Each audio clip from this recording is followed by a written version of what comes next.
आज हम एक ऐसी कहानी की बात करने वाले हैं जो सच है, और सच कहूं तो एक ऐसा किस्सा है जिसने बहुत से लोगों की रातों की नींद उड़ा दी है। ये कहानी है कमरा नंबर 14 के आतंक की। हाँ, ये कोई मनगढ़ंत कहानी नहीं है, मजाक नहीं है, ये असल में हुआ था।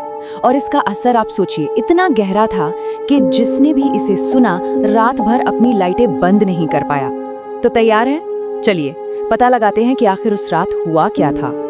तो कहानी का सेंटर पॉइंट है कमरा नंबर 14, और इस कमरे का एक राज है, एक बहुत ही गहरा और डरावना राज। तो चलिए थोड़ा पीछे चलते हैं। साल 2012 में जगह है उत्तर प्रदेश का एक पुराना सा सरकारी हॉस्टल, और इसी हॉस्टल में था एक कमरा, रूम नंबर 14, जो न जाने कितने सालों से बंद पड़ा था। क्यों, किसी को ठीक से तो नहीं पता था। बस एक अजीब सा डर था जो हॉस्टल की हवा में महसूस होता था। और इस डर की वजह एक कहानी, एक किंवदंती जो वहां सब जानते थे। कहते थे कि जो कोई भी उस कमरे में सिर्फ एक रात गुजार ले, वो सुबह पहले जैसा नहीं रहता। मतलब कितनी सीधी और कितनी डरावनी वार्निंग है ये।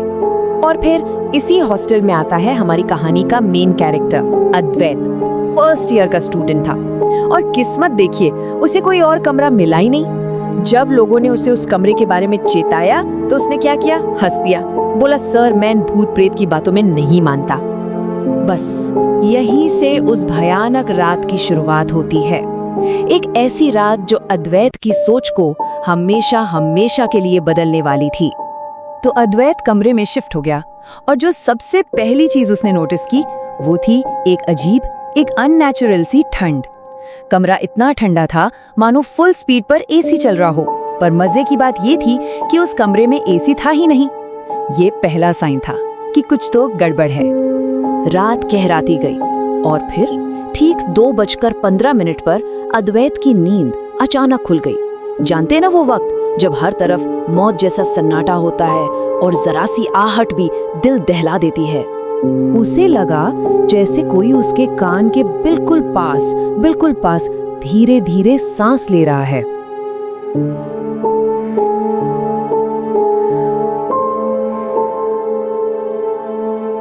ऐसी आवाज जैसे कोई सिसक सिसक कर रो रहा हो, इतनी करीब कि उसके रोंगटे खड़े हो गए। अभी वो इस आवाज से ही संभल नहीं पाया था कि तभी उसके बेड के नीचे से कुछ खुरचने की आवाज आई। खर्र खर्र, मानो कोई भारी चीज अंधेरे में घिसट रही हो। उसका दिल अब बेतहाशा धड़क रहा था। और फिर उसकी नजर गई दरवाजे पर। कमरे का दरवाजा जो उसने बंद किया था अपने आप बहुत धीरे धीरे खुल रहा था। कड़कड़ कड़कड़, हर आवाज के साथ उसका डर और बढ़ता जा रहा था। आईने में कौन था? अब तक जो सिर्फ महसूस हो रहा था वो दिखने वाला था। कहानी उस मोड़ पर आ चुकी थी जहां वो अनजानी ताकत खुद को दिखाने वाली थी। अद्वैत ने जैसे तैसे हिम्मत जुटाई और दरवाजा बंद करने के लिए आगे बढ़ा। जैसे ही उसने दरवाजा भिड़ाया, उसके पैर के नीचे कुछ सख्त सा, चपटा सा आया। उसने झुककर देखा, जमीन पर एक पुराना शीशा पड़ा था।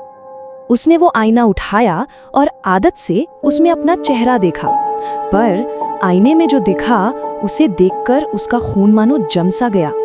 आईने में सिर्फ वो नहीं था, उसके ठीक पीछे किसी और का चेहरा था। पर किसका? वो चेहरा एक लड़की का था, जिसकी आंखें पूरी की पूरी काली थीं, उनमें कोई सफेदी नहीं थी, और उसके होंठ ऐसे लग रहे थे जैसे उन्हें सिल दिया गया हो। सोच कर देखिए वो मंजर। अद्वैत की चीख निकल गई और उसने आईना हाथ से फेंक दिया। लेकिन जब उसने डरते डरते नजरें उठाईं, तो वो लड़की अब आईने में नहीं थी। वो हकीकत में कमरे के एक कोने में खड़ी थी, और वो जमीन पर नहीं थी, हवा में तैर रही थी। खौफनाक आमना सामना। अब लुका छिपी का खेल खत्म हो चुका था। अब जो था वो आमने सामने था, और भागने का कोई भी रास्ता नहीं था। और फिर एक के बाद एक चीजें होने लगी। सबसे पहले उस लड़की ने अपना हाथ उठाया और दीवार की तरफ इशारा किया। फिर दीवार पर जैसे पुराने खून से कुछ लिखा हुआ उभरने लगा, और ठीक उसी पल कमरे की लाइट चली गई। घना घुप अंधेरा। अद्वैत भागने के लिए दरवाजे की तरफ दौड़ा तो वो लड़की ठीक दरवाजे पे खड़ी थी, रास्ता बंद। और फिर एक बर्फ जैसा ठंडा हाथ आकर उसकी गर्दन पर लिपट गया। दीवार पर खून से क्या लिखा था? बस 3 शब्द, एक ऐसी पुकार जो शायद सालों से उस कमरे में गूंज रही थी, मुझे यहाँ से निकालो। अधूरी कहानी। उस रात का तो अंत हो गया जब अद्वैत बेहोश हो गया, पर ये कहानी वहां खत्म नहीं हुई। सच तो ये है कि ये कहानी शायद कभी खत्म ही नहीं हुई। अगली सुबह जब लोगों ने दरवाजा तोड़ा तो अद्वैत जमीन पर बेहोश पड़ा था और उसकी गर्दन पर नीले रंग की उंगलियों के साफ साफ निशान थे। वो निशान इस बात का सबूत थे कि जो हुआ वो कोई सपना नहीं था। बस उस घटना के बाद कमरा नंबर 14 पर फिर से ताला लगा दिया गया, इस बार हमेशा के लिए। और जानते हैं, आज भी उस हॉस्टल में जब कोई नया स्टूडेंट आता है तो उसे वही पुरानी वार्निंग दी जाती है कि कुछ भी करना पर रात में उस फ्लोर पर मत जाना। अद्वैत के साथ जो हुआ, उसने उस कहानी को एक खौफनाक हकीकत बना दिया। क्यों? क्योंकि कहते हैं वहां आज भी कोई है जो बाहर निकलने का रास्ता खोज रही है। और ये सवाल आज भी उस बंद दरवाजे के पीछे कैद है कि क्या वो कभी बाहर आ पाएगी या हमेशा हमेशा के लिए कमरा नंबर 14 में ही भटकती रहेगी।